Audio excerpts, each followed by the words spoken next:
of course, I have nothing against the fact that your boss treats you in a nice way and so on. The problem is if this not only covers up the actual relationship of power, but makes it even more impenetrable. You know, if you have a boss who is up there, the old-fashioned boss, shouting at you, exerting full brutal authority, in a way it's much easier to rebel than to have a friendly boss who embraces you, or how was the last night with your girlfriend, blah, blah, all that body stuff, where then it almost appears impolite to protest. But I will give you an example, an old story that I often use to make it clear what do I mean by this. Imagine you or me, I am a small boy, it's Sunday afternoon, my father wants me to visit our grandmother. Let's say my father is a traditional authority. What would he be doing? He would probably tell me something like, I don't care how you feel, it's your duty to visit your grandmother. Be polite to her, and so on. Nothing bad about this, I claim, because I can still rebel and so on. It's a clear order. But what would the so-called post-modern, non-authoritarian father do? I know because I experienced it. He would have said something like this. You know how much your grandmother loves you, but nonetheless, I'm not forcing you to visit her. You should only visit her if you freely decide to do it. Now, every child knows that beneath the appearance of free choice, there is a much stronger pressure in this second message. Because basically, your father is not only telling you you must visit your grandmother, but you must love to visit it. It's, you know, he tells you how you must feel about it. It's a much stronger order. And I think that this is, for me, almost a paradigm of modern permissive authority. This is why the formula of totalitarianism is not, I don't care what you think, just do it. This is traditional authoritarianism. The totalitarian formula is, I know better than you what you really want. And I may appear to be forcing you to do it, but I'm really just making you do what without fully knowing you want, and so on and so on. So in this sense, yes, I am horrified by this. Also, another aspect, this new culture of experts, where an injunction is presented just as a neutral statement. For example, one example that I like, and let's not have a misunderstanding here, I don't smoke, and I'm for punishing tobacco companies and so on and so on.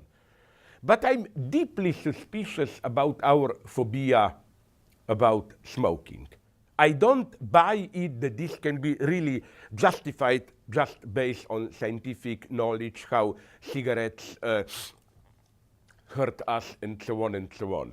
Because my first problem is that most of the people who oppose smoking then usually are for legalization of drugs and so on and so on. But my basic problem is this one. Look, now they found a more or less solution, e-cigarettes, electronic cigarettes.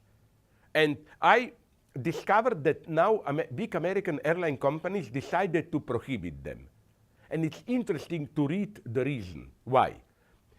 The reason is not so much that it's not yet sure are they safe or not, basically they are. The idea is that if you smoke during the flight a cigarette, you publicly display your addiction, and that is not a good pedagogical example for others, and so on and so on. I mean, I find this a clear example of how a certain ethics, which is not just neutral ethics of health, but basically I think it's ethics of don't fall into it, don't have a too passionate engagement, remain at a proper distance, control yourself, and so on. And now I will shock you to end. I think even racism can be ambiguous here. You know, once I made an interview where I was asked, how do we find reactionary racism? You know what was my answer? With progressive racism. Then, what do you mean? Of course, I didn't mean racism. What I meant is the following things. Of course, racist jokes and so on can be extremely oppressive, humiliating, and so on. But the solution, I think, is to create an atmosphere or to practice these jokes in such a way that they really function as that little bit of obscene contact which establishes true proximity between us. And I'm talking from my own past political experience, ex-Yugoslavia. I remember when I was young, when I met with other people from ex-Yugoslav republics, Serbs, Croats, Bosnians, and so on, we were all the time telling dirty jokes about each other. But not so much against the other.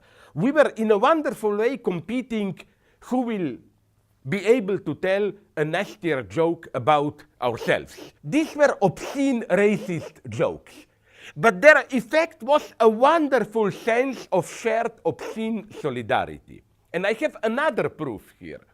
Do you know that when civil war exploded in Yugoslavia, early 90s, and already before in the 80s, ethnic tensions, the first victim were these jokes. They immediately disappeared. Because people felt very well that, for example, what? Let's say I visit another country.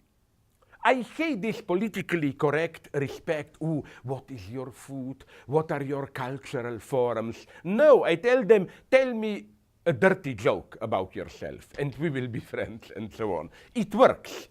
So you see this ambiguity, that's my problem with political correctness. No? It's just a form of self-discipline which doesn't really allow you to overcome racism. It's just oppressed, controlled racism. And the same goes here. I will tell you a wonderful story, simple one. It happened to me a year ago, around the corner here in the bookstore. I was signing a book of mine. Two black guys came, African Americans. I don't like the term. My black friends also not, because for obvious reasons. It can be even more racist. But the point is, and they asked me to sign a book, and seeing them there, I couldn't resist the worst racist remark. When I was returning the books to them, I told them, you know, now, I don't know which one is for whom, you know, you blacks like yellow guys, you look all the same. They embraced me and they told me, you can call me nigger. You know, when they tell you this, it means we are really close. They instantly got this. Another stupid problem I had. At some talk, there was a mute and deaf guy, and he asked if a translator can be there. And I couldn't resist it. In the middle of the talk, in front of 200-300 people, I said, what are you doing there, guys? My idea was, if you watch the gestures of the translator, it looked to me as some obscene messages or what. The guy laughed so much, we become friends. Not all, and some old stupid lady reported me for making fun of crippled people. It was so, didn't she see? That's how I became friend with the guy. But wait a minute, now I'm not an idiot. I'm well aware this doesn't mean we should just walk around and humiliate each other. It's a great art how to do it. I'm just saying that's my hypothesis. Without such a tiny exchange of friendly obscenities, you don't have a real contact with another. It remains this cold respect and so on, you know. We need this. We need this to establish a real contact. This is what is lacking for me in political correctness. And then you end up in madness. Like, it's not a joke. I checked it up with my Australian friends. You know what happened in Perth, the West Coast Australian city? It's not a joke, I repeat it. The opera house there prohibited staging of Carmen. Opera, Carmen. You know why? Because the first act takes place in front of a tobacco factory. I'm not kidding. I'm not kidding. I'm just saying that there is something so fake about political correctness. I know it's better than open racism, of course, but I wonder if it works because, you know, I never, for example, bought all this permanent replacement, you know. niggers are Negroes, Negroes are black. Okay, black are African Americans. Maybe it's up to them to decide. The only thing I know is that when I was in Missoula, Montana, I got engaged in a very friendly conversation with some Native Americans. They hate the term, and they gave me a wonderful reason. They told me, Native American, and you are cultural Americans, or what? We are part of nature. They told me, we much prefer to be called Indians.